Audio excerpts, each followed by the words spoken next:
Hello students, class 10th में हम chapter number 3 pair of linear equation into variables पढ़ने जा रहे हैं। देखिए, ये चैप्टर आपने बेटा क्लास 9 में linear equation in one variable के फॉर्म में पढ़ा हुआ था। आज हम टू वेरिएबल से पढ़ने जा रहे हैं। टू वेरिएबल से पढ़ने से पहले हम कुछ स्टेटमेंट्स को रिवाइज कर लेते हैं। जैसे पहला स्टेटमेंट है इक्वेशन। इक्वेशन आपको पता है कि जब कोई आपको इस तरह के x और y के फॉर्म में कोई वेरिएबल दिया गया हो जो कि कॉम्बिनेशन हो प्लस और माइनस के, एंड इसके इक्वल में अगर हम जीरो लिख दें तो वो हमारे इक्वेशन बन जाती है। बट अगर उसको हम ax प्लस by के फॉर्म में लिख रहे होते हैं तो वो एक्सप्रेशन बन जाता है। तो हम इसी को जैसे लैंग्वेजली कैसे समझ सकते हैं, अ combination of constant and variable. Constant क्या होते हैं? जिनके मान कंडीशन के अनुसार चेंज नहीं होते, जिसे कह सकते हैं न्यूमेरिकल वैल्यूज। तो जो न्यूमेरिकल वैल्यूज है वो कंडीशन के हिसाब से अपनी वैल्यू को चेंज नहीं करते, तो उन्हें हम कांस्टेंट कहते हैं। और वेरिएबल क्या होते हैं? जो कंडीशन के हिसाब से चेंज होते रहते हैं, उनकी वैल्यूज क्या होती है? चेंज होती रहती है। मींस किसी इक्वेशन में x 0 मिलेगा, कभी x 5 मिलेगा, तो जो भी वैल्यूज फिक्स रहती है उन्हें कांस्टेंट कहते हैं, और जिनकी वैल्यू कंडीशन के अकॉर्डिंग चेंज होती रहती है उन्हें वेरिएबल कहते हैं। तो लिखा a combination of constant and variables connected by four fundamental arithmetic operation. देखिए, फोर फंडामेंटल अरिथमेटिक ऑपरेशन कौन कौन से आपके पास है? तो plus, minus, multiply and divide is called as algebraic expression. इन्हें हम अलजेब्रिक एक्सप्रेशन कहते हैं। ये समझ लीजिएगा, a combination of constant and variables connected by four fundamental arithmetical operation plus minus multiply and divide is called an algebraic expression। Means कोई भी constant और वेरिएबल्स को हम कनेक्ट करके प्लस या माइनस या मल्टीप्लाई या डिवाइड के फॉर्म में कुछ भी बनाएंगे वो हमारा क्या कहलाएगा? एक्सप्रेशन कहलाएगा। ठीक ठीक। And algebraic expression with an equal to sign, equal के sign is called an expression. अगर उसी अलजेब्रिक एक्सप्रेशन में हम इक्वल का सिंबल लगाकर लिख दें, मींस अगर एक एक्सप्रेशन ax प्लस by के फॉर्म में दी गई है और अगर इक्वल टू 0 लिख दें तो वो हमारा क्या बन जाएगा? इक्वेशन बन जाएगी। अगर हम केवल ax प्लस by या x प्लस 2 या 9y माइनस 7 लिखे रहते हैं, इस तरह के लिखे रहते हैं, वो अलजेब्रिक एक्सप्रेशन होगा। इक्वल का सिंबल आप ध्यान रखिएगा, जरूर लगेगा इक्वेशन अगर है। Without an equal sign it is an expression only. क्योंकि इक्वल का सिंबल अगर आप नहीं लगाएंगे तो वो केवल एक्सप्रेशन रहेगा, इक्वेशन नहीं बनेगा।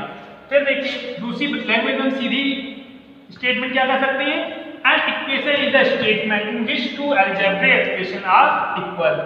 हम इक्वेशन को भी इस तरह से भी कह सकते हैं कि दो एक्सप्रेशन होते हैं, स्टेटमेंट एक्सप्रेशन जो होते हैं उन्हें हम कनेक्ट करके क्या बनाते हैं? इक्वेशन बनाते हैं। And equation is statement which two algebraic expression are equal. दोनों को कनेक्ट करके इक्वल कर देते हैं, या दो अलजेब्रिक एक्सप्रेशन को अगर हम इक्वल कर देते हैं तो भी हमारे क्या बनता है? इक्वेशन बनती है। एग्जांपल जैसे देखते हैं, लिखा है 6x प्लस 12 इक्वल टू 0। देखिए, 6x प्लस 12 इक्वल टू 0 लिखा हुआ है, ठीक। तो यहाँ पर इक्वल टू क्या लिखा है? 0 लिखा हुआ है। ये कैसा है? वन वेरिएबल का है। वन वेरिएबल में आपने पढ़ा था जिसमें केवल एक वेरिएबल यूज होते हैं। लीनियर क्या होता है? जिसकी मैक्सिमम पावर 1 होती है। तो ये देखिए, लीनियर भी है और वन वेरिएबल भी है, तो इक्वल क्या लिखा है? 0 लिखा है। तो क्या बन गया ये? इक्वेशन। बट अगर हम इक्वल टू 0 नहीं लिखेंगे तो क्या बनेगा हमारे पास? एक्सप्रेशन। ओवरऑल कंक्लूजन ये मिलता है कि जब भी किसी अलजेब्रिक एक्सप्रेशन को हम कंबाइन करके लिख देते हैं और इक्वल टू 0 लिख दें, या हम दोनों अलजेब्रिक एक्सप्रेशन को इक्वल कर दें, तो हमें जो वैल्यू मिलेगी वो इक्वेशन बनेगी। अब देखिए, हमारा जो टॉपिक था 9th क्लास में वो था linear equation in one variable. जो लीनियर इक्वेशन है किस फॉर्म में है? वन वेरिएबल फॉर्म में है। तो वन वेरिएबल है, इसका मतलब है उसमें कितने वेरिएबल यूज होंगे? 1, एंड उसकी मैक्सिमम पावर भी कितनी होगी? 1 होगी। देखिए, an equation which involves only one variable with highest power 1। ऐसी इक्वेशन जिसमें केवल एक वेरिएबल हो और उसकी मैक्सिमम पावर भी कितनी हो? 1 हो, is called a linear equation in one variable. उसे हम linear equation in one variable कहेंगे।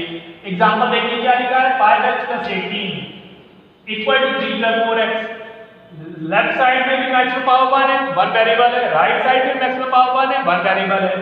इधर देखिए, √5x माइनस 2√5 इक्वल टू 4√5। देखिए, मैक्सिमम पावर कितनी है? x की 1 है, एंड वन वेरिएबल भी यूज है। मींस जो भी expression ax plus b equal to 0 के फॉर्म में गिवन होगी, जिसमें a एंड b दोनों ही रियल वैल्यूज होंगी and a does not equal to 0 होगा, a does not equal to 0 होगा, वही हमारे linear equation in one variable होगी। ठीक, इसके बाद देखिए linear equation in two variable, जो हमारा मेन टॉपिक है क्लास 10th में, linear equation in two variable, ये जो टॉपिक है इसमें हमें क्या है, अगर कोई भी इक्वेशन जिसमें दो वेरिएबल यूज हो, मेन दो वेरिएबल कौन कौन से, x और y, x और y वेरिएबल यूज किए गए हो और दोनों के जो कांस्टेंट हो वो क्या हो, रियल नंबर, दो वेरिएबल यूज किए गए हो मींस x y, ठीक, और उनके जो कांस्टेंट होंगे क्या होंगे, a b c 1 2 3 जो भी होंगे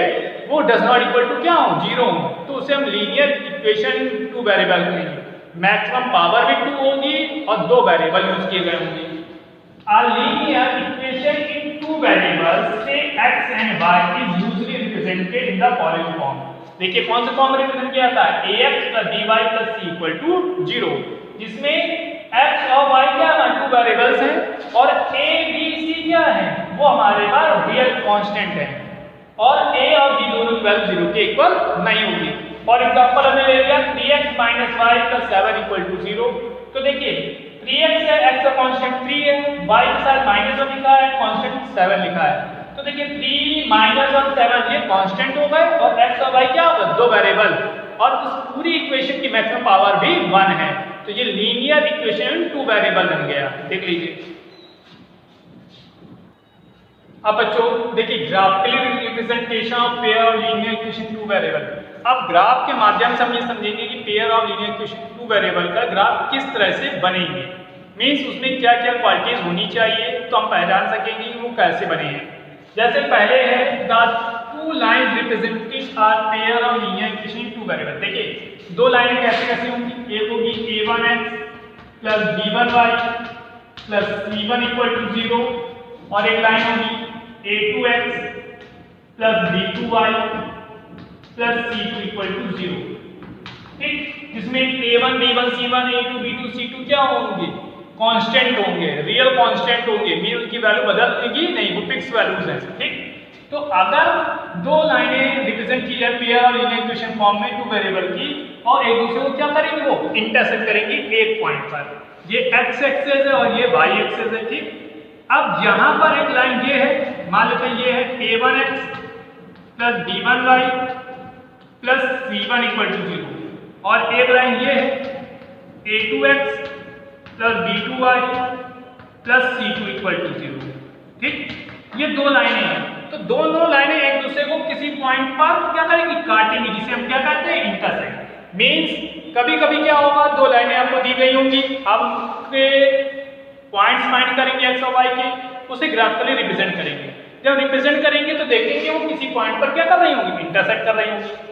दूसरी पॉइंट तरीका देखिए क्या है, to lines representing a pair of linear equation in two variable will not intersect. अब कभी कभी क्या होगा, दो लाइनें ऐसी भी होंगी जो एक दूसरे को काटेंगी नहीं, जब वो एक दूसरे को काटेंगी नहीं तो कैसी होगी, पैरेलल लाइंस होंगी, और in other word they will be parallel to each other. जैसे एक ये लाइन है और एक ये लाइन है, तो देखिए दोनों लाइनों के बीच की डिस्टेंस क्या है, इक्वल है, और दोनों एक दूसरे को काटेंगी नहीं, और जब काटेंगी नहीं कहाँ तक, इंफिनिटी तक। हम जितना भी इसमें पॉइंट रिप्रेजेंट करते जाएं वो एक दूसरे को कहीं पर भी काटेंगी नहीं।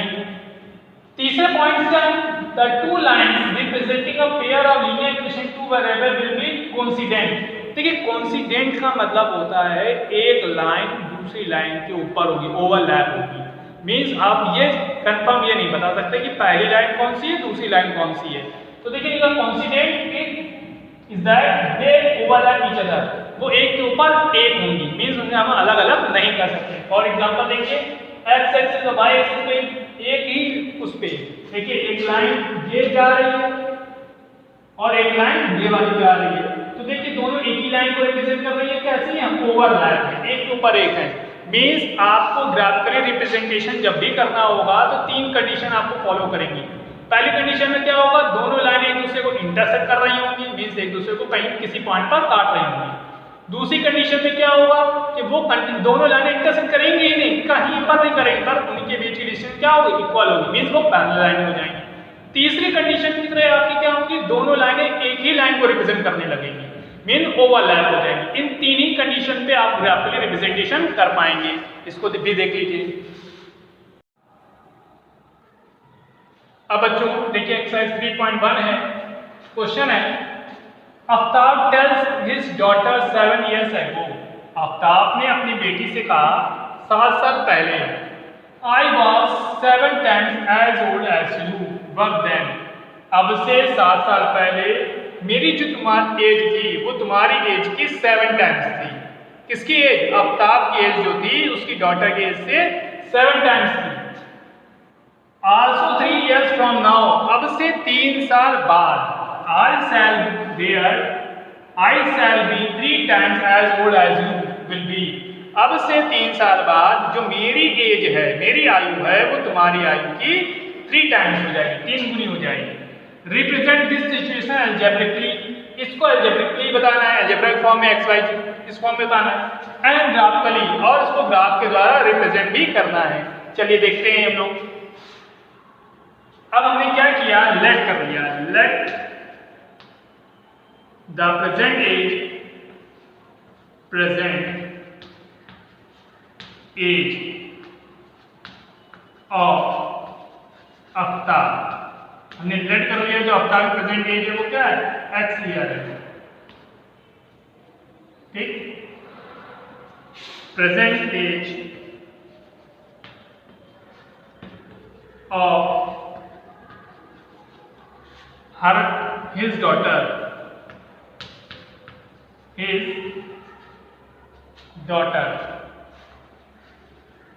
Equal to y। हमने लेट क्या कर लिया कि जो आफ्ताब है उसकी प्रेजेंट एज है x ईयर, ठीक, और जो उसकी डॉटर की एज है वो y ईयर। तो केस फर्स्ट में क्या था,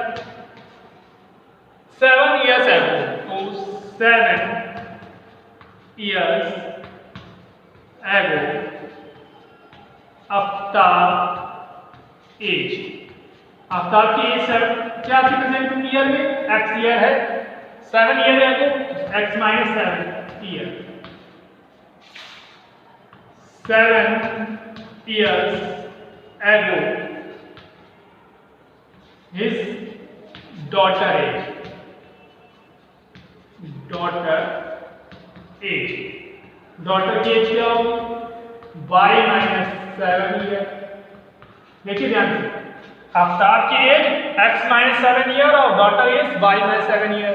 अकॉर्डिंग क्वेश्चन क्या था कि जो आफ्ताब की एज है, आफ्ताब कहता अपनी बेटी से कि आप उसकी जो एज है वो 7 टाइम्स है किसकी, डॉटर की एज की। तो 7 इंटू y माइनस 7। चलिए मल्टीप्लाई करते हैं, x minus 7 equal to 7y minus 49। ठीक, तो आपने एक तरफ वेरिएबल लिया x minus 7y minus 7 plus 49 equal to 0। Then x minus 7y, 49 में 7 सब्ट्रैक्ट करेंगे कितना आएगा, 42 प्लस का इक्वल टू 0। हमने y की वैल्यू x के टर्म्स फाइंड करनी है, 7y equal to x plus 42।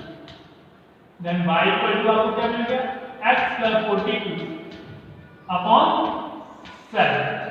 तो आपने जो आफ्ताब की एज थी उसकी डॉटर एज की कितनी है, 7 टाइम्स है। तो आपने लेट कर लिया present age x year, daughter की age y year, 7 years ago Aftab की एज निकाली, 7 ईयर्स अगो डॉटर की एज निकाली। फिर आफ्ताब की एज डॉटर की एज की 7 टाइम्स थी। क्वेश्चन के अकॉर्डिंग आपने उसे कैलकुलेट करके y की वैल्यू x के टर्म्स में फाइंड कर ली है। अब आगे आते हैं केस सेकंड में। केस सेकंड क्या कहता है, also 3 years from now, 3 साल बाद, तो लिखिए 3 years from now, 3 years from now, Aftab age, तो आफ्ताब की एज कितनी थी, x, 3 ऐड कर दिया तो x प्लस 3 ईयर हो गए। 3 years from now his daughter age, तो डॉटर की एज कितनी थी y, 3 ऐड कर दिया y प्लस 3 ईयर। देखिए आफ्ताब की एज अब से 3 साल बाद कितनी है x प्लस 3 और उसकी डॉटर की age y plus 3 according question. क्या क्वेश्चन है देखते हैं। I shall be 3 times, तो आफ्ताब जो है आफ्ताब की एज कितनी थी x प्लस 3, वो अपनी डॉटर्स की एज की y प्लस 3 का कितना टाइम्स हो जाएगा 3 टाइम्स हो जाएगा। तो देखिए x plus 3 equal to 3y plus 9, x minus 3y plus 3 minus 9 equal to 0, x minus 3y minus 6 equal to 0। हमने y की वैल्यू x के टर्म्स में निकाली तो हमको मिलेगा 3y equal to x minus 6, then y की वैल्यू आपको क्या मिल गई x माइनस 6 बाई 3।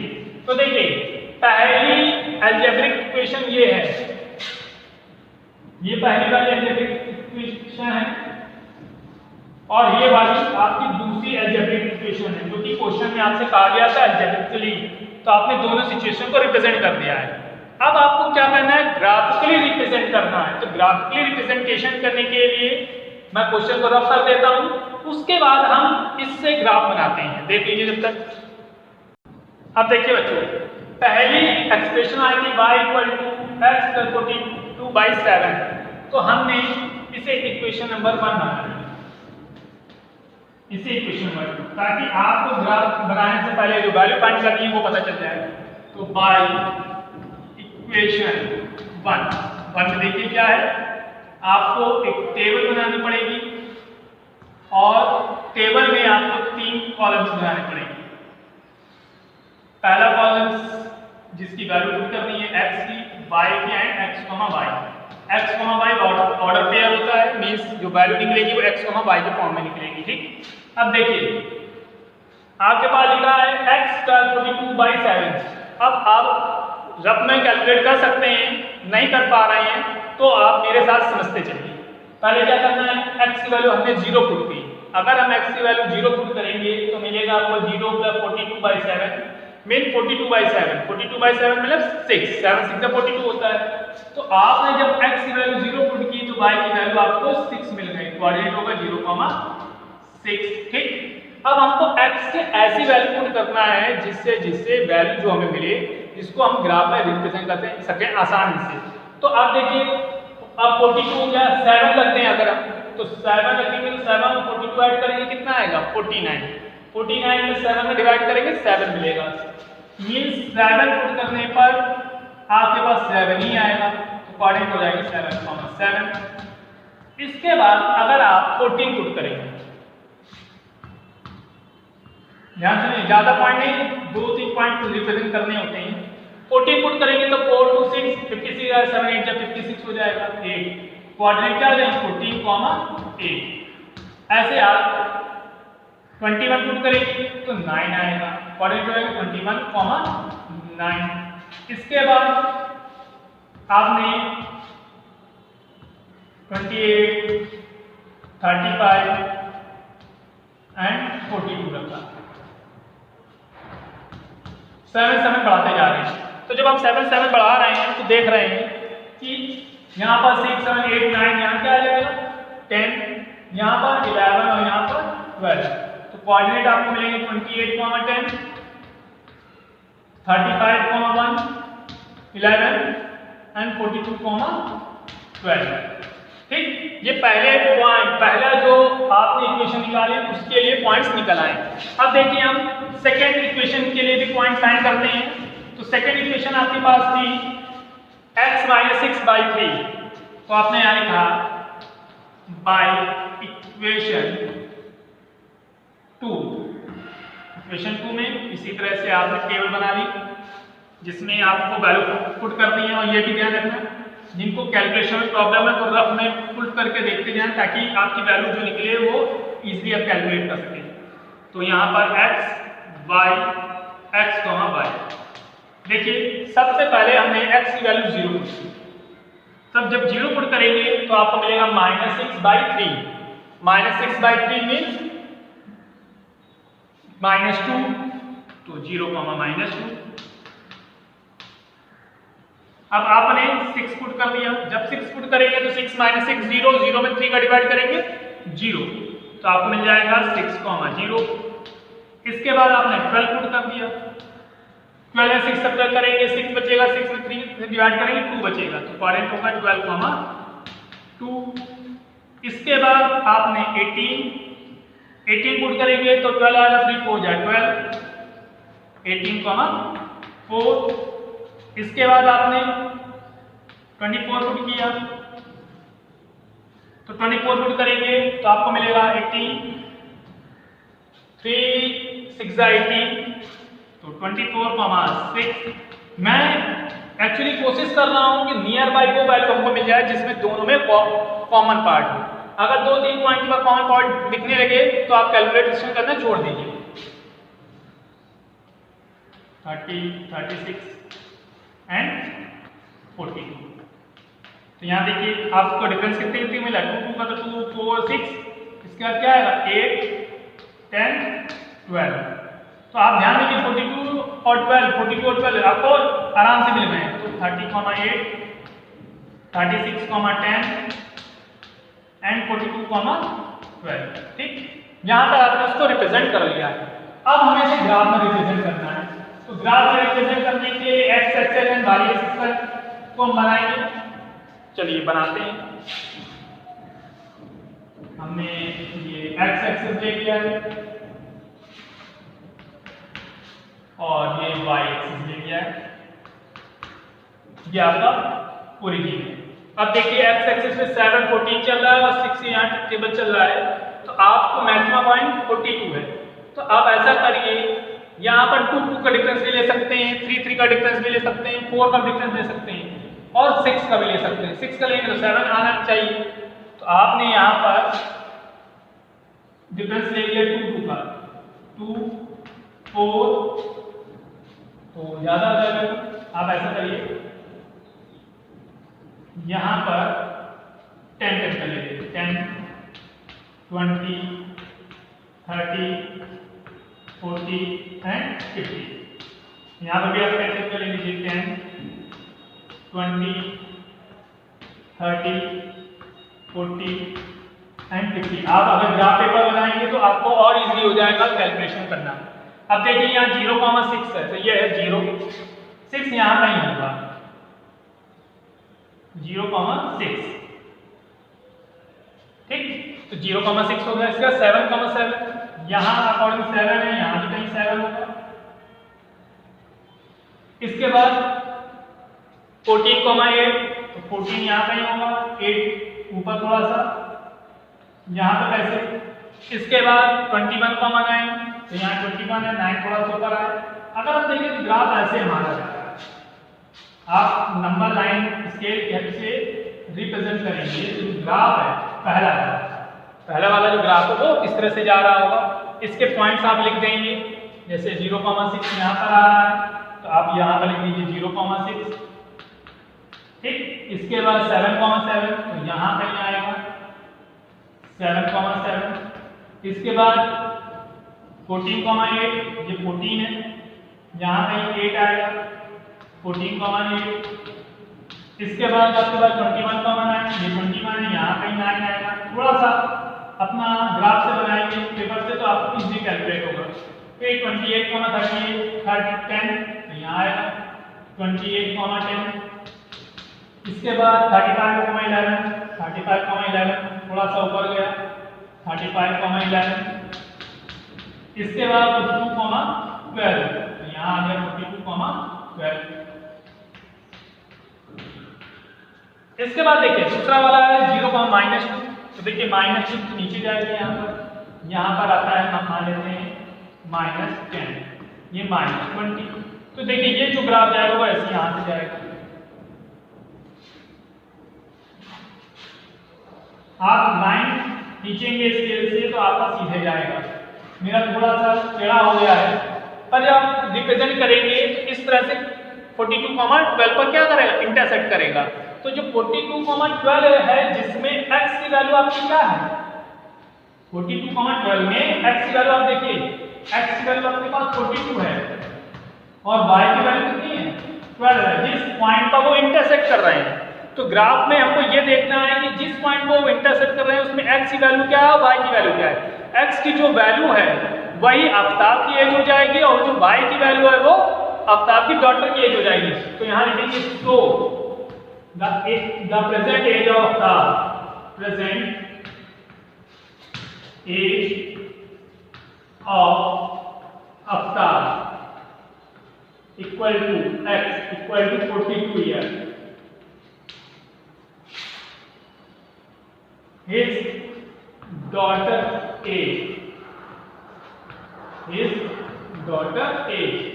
तो डॉटर की एज कितनी होगी y है।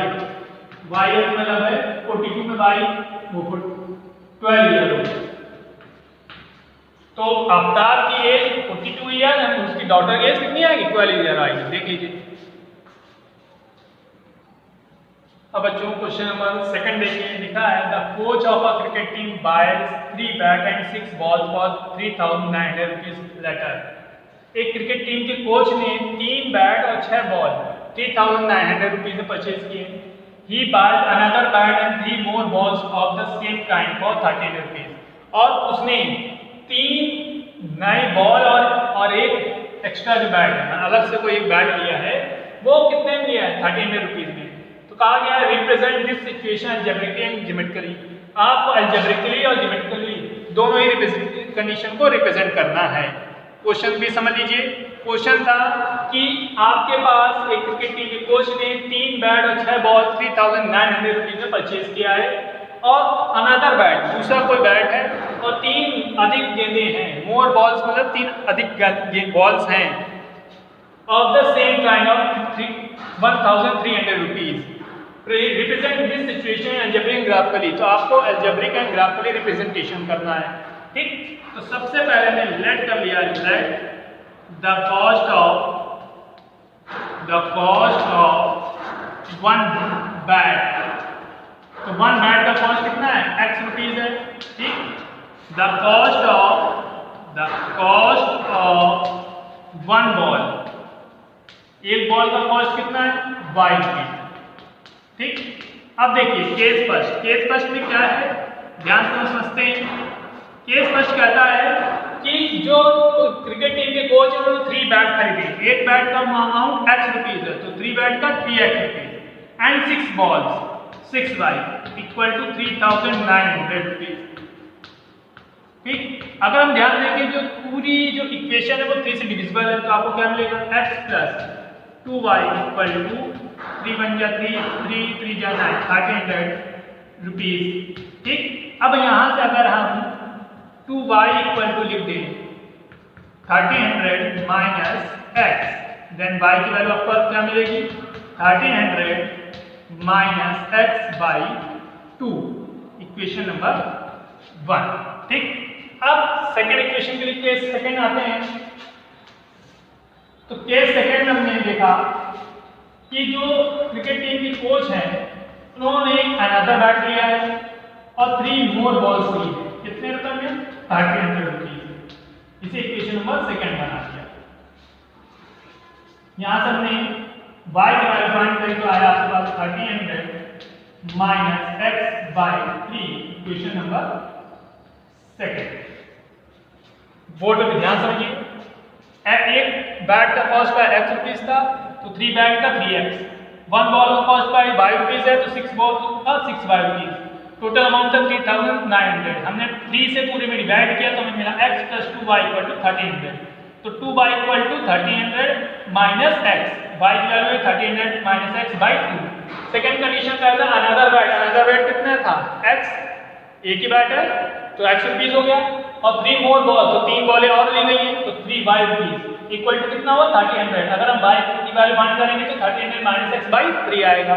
ठीक, अब हमने बाई इक्वेशन हमसे क्या किया कहा गया था अलजेब्रिक एक्सप्रेशन की फॉर्म में लाइए।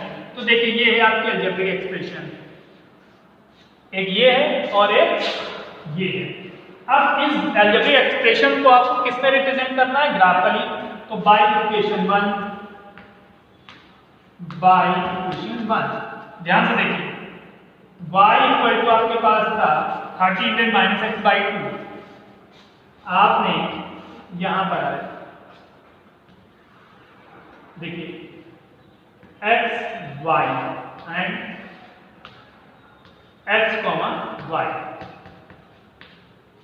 ठीक, अब देखते हैं हम, अगर हम x की वैल्यू 0 पुट कर दें तो y की वैल्यू आएगी 1300 अपॉन 2 मीन 650। इक्वालिटी देंगे 0,650। ठीक, और अगर हम x की वैल्यू, अब आप देखिए x की वैल्यू 2, 1, 3 इस तरह से नहीं रखेंगे, हम बड़ी न्यूमेरिकल वैल्यू पुट करते हैं। सपोज दैट हमने यहाँ पर 100 लिख दिया, x की वैल्यू 100 थी, ठीक, मीन्स एक बैट में फर्स्ट बैच में कितना 100 रुपीज हो, तो यहाँ 1200 अपॉन 2 मीन 600 आ जाएगा। तो आपको पॉइंट मिल जाएगी 100,600। ऐसे ही आगे हम बढ़ाते जाएंगे। ठीक, अब हमने क्या किया, यहाँ पर 0 बनाया, क्योंकि जब x की वैल्यू 0 थी तो y की वैल्यू 650 आई। अगर हम y की वैल्यू 0 बनाना चाहते हैं, इसके मतलब है x की वैल्यू 1300 पुट कर देंगे। तो 1300 जब पुट करेंगे तो 1300 माइनस 1300 0 हो जाएगा, 0 को 2 का डिवाइड करेंगे 0, तो क्वाड्रेंट कितनी हो जाएगी 1300 कॉमा 0। ठीक, अब बाई इक्वेशन सेकंड आ गए हम, बाई इक्वेशन सेकंड में भी आते हैं। तो आप देखिए यहां पर भी आपने क्या किया, x y and x comma y इस तरह से रिप्रेजेंट करा। x की वैल्यू 0 पुट की, जब 0 पुट करेंगे तो देखिए 13/3 आएगा, 13 में 3 से डिवाइड कर लीजिएगा फिर, तो 3 4 जा 12, 1 0 3 3 जा 9, 1 0 3 3 जा 9, आपका 1 बच जाएगा। मीन्स यहाँ पर हम सीधे सीधे 1300/3 ही लिखेंगे, 1300/3 लिख दिया, कोऑर्डिनेट होगा 0,1300/3। अगर हम 100 पुट कर दें तो 100 पुट करेंगे तो 1200 मिलेगा, 1200 में 3 का डिवाइड करेंगे 400 मिलेगा, तो कोऑर्डिनेट हो जाएंगे 100,400।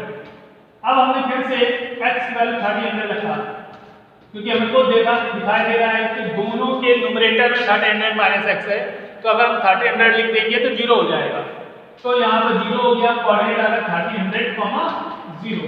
ओवरऑल हमको देखने से भी पता चल गया ग्राफ के पॉइंट निकालने पर कि 1300 तो दोनों में ही कॉमन दिख रहा है, तो 1300 तो कॉमन वैल्यूज मिल सकती है।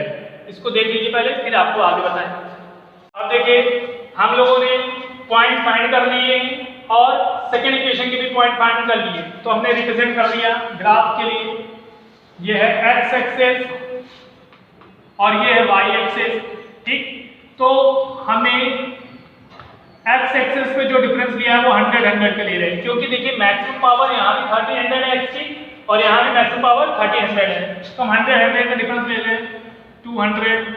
ऐसे आप बढ़ाते जाएंगे यहाँ पर 1300, क्योंकि आप लोगों को ग्राफ कॉपी पेपर का यूज करना है तो आपके लिए प्रॉब्लम नहीं होगी। ऐसे यहाँ पर भी हमने 100 का डिफरेंस ले लिया और लास्ट में हम 1300 पे ले जाएंगे। अब देखिए पहले वाले इक्वेशन के लिए 0,650 है, इसका मतलब है यहाँ पर अप्रोक्सीमेट मान लेते हैं, यहाँ 700 रहा होगा और यहाँ 600 रहा होगा, तो यहाँ पर पॉइंट क्या आएगा 650, तो 0,650 यहाँ पर आएगा कहीं, इसके कोऑर्डिनेट आप देख लीजिए 0,650। इसके बाद देखिए 100,600 है, ये 100 है, यहाँ 600 है, तो इसके कोऑर्डिनेट हो गए 100,600। ऐसा ही 1300,0, तो जो ग्राफ है वो ऐसे आएगा यहाँ। ठीक, इसके बाद देखिए सेकेंड इक्वेशन में आते हैं 0,1300/3, तो आपको मैंने इसको डिवाइड करके बताया था 433 पॉइंट समथिंग आया, तो वो राउंड फिगर में मान लेते हैं यहाँ कहीं आया होगा। ठीक, उसके बाद 100,400, ये 100 है तो यहाँ 400 नहीं आएगा, तो आप जब इस ग्राफ को ज्वाइन करेंगे तो वो यहाँ ज्वाइन करेगा, कहाँ पर 1300,0 पर। सो x क्या था, the cost of 1 bat, 1 bat का कॉस्ट कितना है 1300, और y क्या था बॉल, तो कॉस्ट ऑफ वन बॉल कितनी हो जाएगी यहाँ पर 0 रुपीज। बना लीजिए इसको। अब बच्चों क्वेश्चन नंबर 3 देखिए, लिखा है the cost of 2 kg of apples and 1 kg of grapes on a day was found to be 160 rupees. आपसे कहा गया है कि 2 किलो एप्पल मीन सेब and 1 kg of grapes, 1 kilo अंगूर का जो एक दिन का कॉस्ट प्राइस है वो कितना है 160 रुपीज है। आफ्टर अ मंथ, कुछ महीने बाद, the cost of 4 kg of apple, 4 kilo सेब and 2 kg of grapes, 2 kilo अंगूर, कितने रुपए के 300 रुपए की। Represent the situation graphically and geometrically. आपको ग्राफिकली और ज्योमेट्रिकली दोनों मेथड से रिप्रेजेंट करना है, तो ठीक, अलजेब्रिकली एंड ज्योमेट्रिकली। तो आपने लेट कर दिया, let the cost of 1 kg apple equal to x rupees. मान लिया कि जो 1 kg एप्पल है वो कितने रुपए का, x रुपए का है। The cost of 1 kg grapes equal to y rupees. देखिए 1 kg एप्पल का मूल्य कितना है, अमाउंट कितना x रुपीज है, और 1 kg ग्रेप्स का मूल्य आपका y रुपीज है। अब पहले केस क्या है, 2 kg apples and 1 kg of grapes, कितने रुपए के, 160 रुपीज के। तो केस फर्स्ट 2 kg एप्पल और 2x plus 1 kg of grapes equal to 160 rupees. ये आपकी इक्वेशन नंबर 1 है। अलजेब्रिक इक्वेशन भी आपकी बन गई। सेकंड कंडीशन क्या कहते हैं, केस सेकंड में देखिए, केस सेकंड में है after a month the cost of 4 kg apple 4x and 2 kg of grapes equal to 300 rupees। अब ध्यान से देखिए, ये जो इक्वेशन है वो किससे डिविजिबल है, 2 से, तो डिवाइड कर दीजिए, तो 2x plus y equal to 150 rupees. Equation number second. तो आपके पास एक ये अलजेब्रिक एक्सप्रेशन आ गया और एक अलजेब्रिक एक्सप्रेशन ये आ गया। अब इसको आपको ग्राफिकली रिप्रेजेंट करना है। तो ग्राफिकली रिप्रेजेंट करने के लिए आपको मैंने बताया था, पहले पॉइंट फाइंड करते हैं। तो बाय इक्वेशन 1 आपने टेबल बनाई, टेबल में वैल्यू पुट की। वैल्यू कैसे पुट करते हैं, यहां लिखेंगे x y x, y, ठीक। अब देखिए, अगर आप x की वैल्यू पहली इक्वेशन में देखिए, अगर आप x की वैल्यू 0 पुट करेंगे तो यहां देखिए 0 पुट करेंगे तो y की वैल्यू 160 आएगी, कोऑर्डिनेट होगा 0, 160। अगर आप x की वैल्यू हम 40 पुट कर देते हैं, तो अगर x की वैल्यू 40 पुट करेंगे तो 42 जा 80 होगा। LHS से RHS लाएंगे तो 160 माइनस 80 कितना बचा, 80। तो कोऑर्डिनेट होगा 40, 80। अब हमने 80 पुट किया, जब आप 80 पुट करेंगे तो 80 टू द 160 0 आएगा, देन द कोऑर्डिनेट 80, 0। अब बाय इक्वेशन सेकंड में आते हैं हम लोग, फिर से हम टेबल बनाते हैं सेकंड इक्वेशन के लिए। तो ये आपका हो गया x, ये y, ये हो गया x, y। अब देखिए यहां पर आप x की वैल्यू 0 पुट करते हैं तो y की वैल्यू 150 आएगी, कोऑर्डिनेट हो जाएंगे 0, 150। यहां देखिए x की वैल्यू आप 40 पुट करेंगे, x पर 40 किया तो 40 पूरा 80, यहां आएगा 70, कोऑर्डिनेट हो जाएंगे 40, 70। अब देखिए अगर आप x की वैल्यू 80 पुट करेंगे तो 80 टू 160 माइनस का 10 है, देन कोऑर्डिनेट आपको क्या मिलेगा 80, माइनस 10। तो आपने कोऑर्डिनेट फाइंड कर लिए हैं। अब हम ये क्वेश्चन को रब कर देते हैं ताकि ग्राफ को आप रिप्रेजेंट कर सकें।